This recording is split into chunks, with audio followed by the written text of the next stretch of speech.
everyone, it's Patty with Politically Pomp, and you're watching The Brief, where we take a step back from the chaos of the headlines and try to understand what's actually happening and why it matters. So let's get into it. Today's question is pretty simple. Why does our government move so damn slow, especially when everything seems like it's on fire?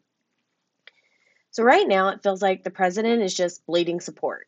Congress is useless, and people are gearing up for another No Kings protest this Saturday. But still feels like nothing's really changed. So, what's really going on? Pretty much every day now, I get some kind of message or text or email saying, hey, how's the administration getting away with this? Isn't this illegal? Isn't it unconstitutional? And honestly, it's a fair question. We've got a president whose approval rating is in the toilet. I mean, just look at the numbers. Congress is more interested in getting on cable news than getting anything done. Agencies play games with court orders. And now that we've got the No Kings protests, because people are just fed up and they're ready to take to the streets. So, from where you're sitting, it looks like everyone in power is just ignoring the rules and daring us to stop them. So, let's talk about the system and why it's slow to respond and why that slowness is both the point and the problem. So, our government is not a sports car. It's a 200-year-old bus with three drivers arguing over the steering wheel. The whole idea of the checks and balances was there's no kings, no overnight coups, or no I woke up like this dictatorship energy. So, they split the power into three branches that are supposed to trip each other up. Congress writes the laws, the president and agencies enforce them, and the courts step in when someone screams, hey, that's not legal. That built-in friction is why you don't want a president who can just snap their fingers and rewrite reality in 24 hours. You want debates and court challenges and messy hearings. That boring, unsexy stuff that happens is what keeps one person from owning the whole country. So, yeah, the gears are slow on purpose.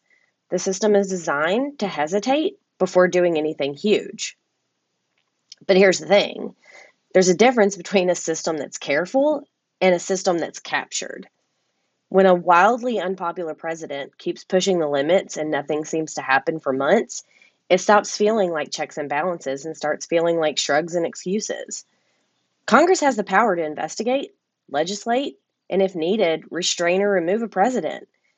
Instead, we get hearings that are more about viral clips than actual oversight, grandstanding about accountability with no follow through, and critical bills held hostage because someone wants a better soundbite. Meanwhile, agencies drag their feet on court orders or reinterpreting the rulings until they barely mean anything. Everything's delayed, appealed, reframed. On paper, that's process. In practice, it looks like power buying time. And here's the ugly truth. If the people in charge of the checks don't want to use them, the system can be perfectly designed and still completely useless. So that's why you're seeing protests. That's why there's even a No Kings protest this Saturday. This will be the third one. Because when institutions stop doing their jobs, the people become the last functioning branch of the government. Protest is not a tantrum. Protest is a pressure tactic. It's citizens saying, if you won't hold each other accountable in the halls of power, we'll do it on the sidewalks or in the streets. And honestly, it's how democracy is supposed to work. When things get this bad, voting is the scheduled maintenance, protest, it's the emergency brakes. A president can ignore a bad poll. Congress can ignore another scathing op-ed in the New York Times, but they can't completely ignore streets full of people, headlines full of crowds, and a public that is clearly done being quiet.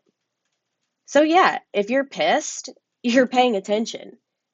What you're watching is a president with tanking approval still pushing the envelope, a Congress that acts like a live studio audience instead of a co equal branch, courts that move at glacial speed while real people pay the price.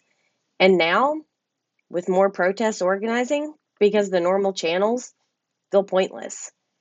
But here's the hopeful part. Slow doesn't mean powerless. The system is creaky and jammed up, but it's not dead unless we let it die.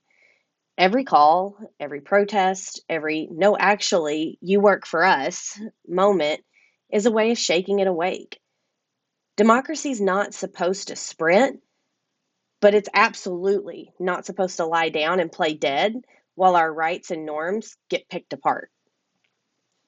So, as we head into the No Kings protest this weekend, whether you're marching or supporting from home, remember, you're not overreacting. You're doing exactly what people in a democracy are supposed to do when the official checks stop checking. So, if you want calmer, more detailed versions of this rant, I've got a full breakdown up on my Substack, Politically Pomp. You can find the link down in the show notes. As always, send me the headlines that make you uneasy and we'll try to break them down. Remember to like, comment, subscribe, and I'll see you guys next time.